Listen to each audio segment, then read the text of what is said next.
Assalamualaikum warahmatullahi wabarakatuh. Selamat sore dan salam sejahtera untuk kita semua Sobat Tani. Nah, pada kesempatan sore hari ini saya kembali mengupdate budidaya cabai rawit lokal Risa Jarum yang dikelola oleh Bapak Jeffrey. Ini adalah salah satu narasumber dari kelompok tani Bumi Harapan yang melakukan budidaya cabai rawit lokal.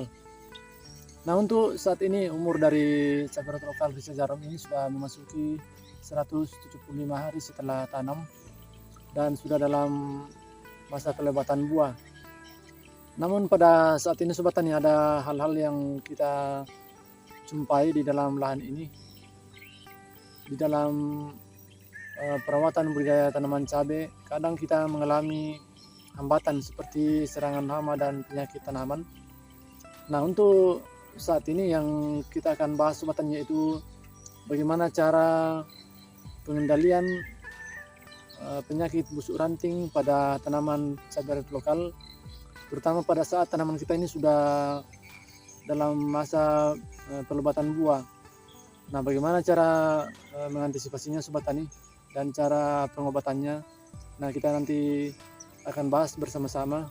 Tapi terlebih dahulu Sobat Tani, kita jalan-jalan dulu mengamati tanaman kita ini pada umur 175 hari setelah tanam. Nah, simak terus video ini sampai selesai.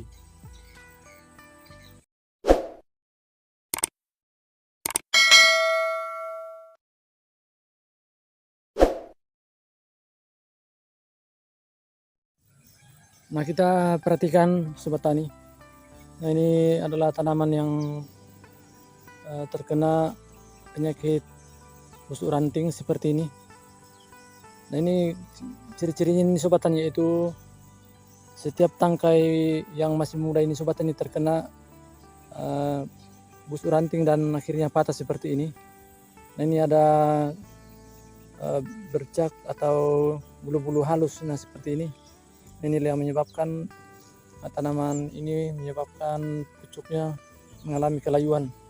Ini karena pucuknya sudah mulai menghitam seperti ini. Ini ciri-cirinya ada bulu-bulu halus yang muncul pada setiap tangkai yang muda pada tanaman ini. Nah, ini Sobat Tani, kalau kita tidak cepat mengatasinya maka ini cepat sekali merambat pada tanaman yang lainnya. Karena ini adalah bersifat jamur yang cepat sekali berpindah atau sekaligus bakteri. Nah, itu cepat sekali berpindah ke tanaman yang lainnya. Nah, jadi dalam lahan ini Sobat Tani yang ditanami sekitar 2.600 tanaman Sobat Tani. Ini kebanyakan yang terkena adalah busuk batang dan busuk ranting. Nah, itu yang menjadi kendala sekarang Sobat Tani dalam budidaya tanaman cabai di daerah kami ini. Dan itu bukan saja pada tanaman cabai tetapi juga merambat pada tanaman tomat, mengalami busuk batang.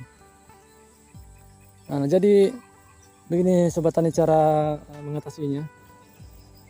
Jadi pertama yaitu kita harus melakukan penysprayan secara rutin atau secara berturut-turut. Jadi jenis obat-obatan yang kita gunakan yaitu fungisida Sobat Tani. Nah, itu fungisida dan itu harus diaplikasikan secara tunggal selama 3 hari. Nah, jenis fungisida itu Sobat Tani itu sifatnya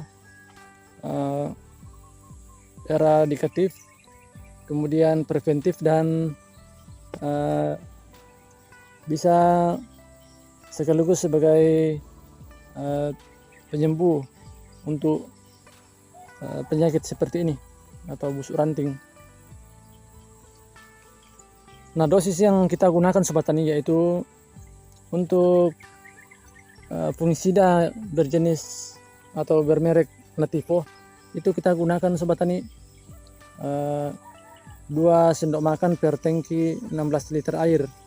Itu kita aplikasikan secara tunggal dan itu dilakukan penyepraian secara terus-menerus selama 3 hari. Nah, jadi ciri-ciri dari tanaman yang sudah sembuh dari penyakit busuk ranting ini Sobat Tani, yaitu nantinya itu tangkai yang mengalami pembusukan seperti ini, nanti akan mengalami kekeringan. Nanti tangkai ini akan kering Sobat Tani dan tidak menjalar lagi ke tangkai yang lainnya. Jadi nanti kalau sudah kering, tidak basah seperti ini. Kalau ini Sobat Tani masih lembab, masih basah dan masih kelihatan bulu-bulu halus yang kelihatan ini Sobat Tani seperti ini. Nah, inilah yang cepat sekali menjalar ke tanaman yang lainnya. Jadi secepat mungkin Sobat Tani kita harus melakukan pengendalian dengan menggunakan fungisida Nativo, itu merek dagangan Sobat Tani. Jadi sifatnya itu preventif, eradikatif, dan melakukan atau berfungsi sebagai penyembuh untuk tanaman cabai kita ini dari penyakit busuk ranting. Nah, itu gejalanya Sobat Tani atau cara pengendaliannya. Jadi setelah kita melakukan penysprayan dengan menggunakan fungisida Nativo, kemudian kita melakukan penyembuhan dengan penysprayan menggunakan Vitaron. Nah, itu adalah suplemen tanaman berfungsi untuk memperbaiki sel-sel tanaman yang rusak atau pasca terkena penyakit. Nah, seperti busuk ranting, busuk batang, dan yang lainnya, termasuk juga keriting daun dan penyakit tungau pada tanaman cabai rawit lokal atau tanaman cabai yang lainnya. Nah, jadi begitu Sobat Tani cara pengendaliannya atau cara pengobatannya. Jadi kalau busuk ranting itu Sobat Tani masih cepat sembuh, bisa dikendalikan. Tetapi kalau namanya busuk batang Sobat Tani atau busuk batang atau layu fusarium, itu agak susah sudah Sobat Tani kalau tanaman kita sudah layu dan batangnya sudah terkena jamur patogen dan menyebabkan batang tanaman cabai mengalami kehitaman.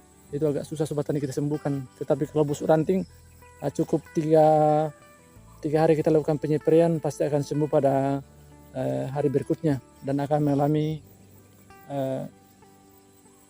tanaman ini menjadi normal kembali, atau bekas dari busuk ranting ini akan mengalami kekeringan dan tidak merambat lagi ke ranting yang lainnya. Nah, kita perhatikan Sobat Tani tanaman yang terkena busuk ranting seperti ini. Nah, ini semua pucuk-pucuk muda Sobat Tani. Kalau yang pucuk tua tidak terkena, hanya pucuk-pucuk muda yang terkena. Nah, seperti ini. Nah, sayang Sobat Tani kalau seperti ini buah sudah lebat tapi masuk lagi penyakit lain seperti ini, busuk ranting seperti ini. Ini buahnya cukup lebat Sobat, tapi ini masih terkena busuk ranting, jadi harus dilakukan pembenahan terlebih dahulu secepat mungkin. Nah, ini contohnya Sobat Tani kalau sudah sembuh dari penyakit busuk ranting seperti ini. Nah, ini sudah kering. Nah, ini Sobat Tani. Nah, ini tangkainya sudah kering karena sudah dilakukan penysprayan dengan menggunakan Nativo. Nah, ini akan kering dan tidak akan merambat ke dahan yang lainnya. Nah, ini tangkainya akan kering kembali seperti ini. Nah, ini belum, ini Sobat Tani masih basah seperti ini. Masih ada ciri-ciri busuk ranting pada tanaman ini.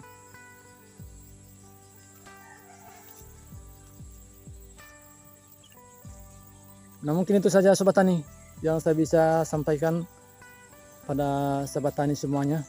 Semoga cara pengendalian busuk ranting pada tanaman kita ini bisa bermanfaat dan bisa kita terapkan pada tanaman kita jika ada gejala-gejala seperti ini pada tanaman kita. Semoga bermanfaat dan menginspirasi Sobat Tani semuanya dalam berbudidaya cabai di tanah air. Terima kasih, salam tani Nusantara.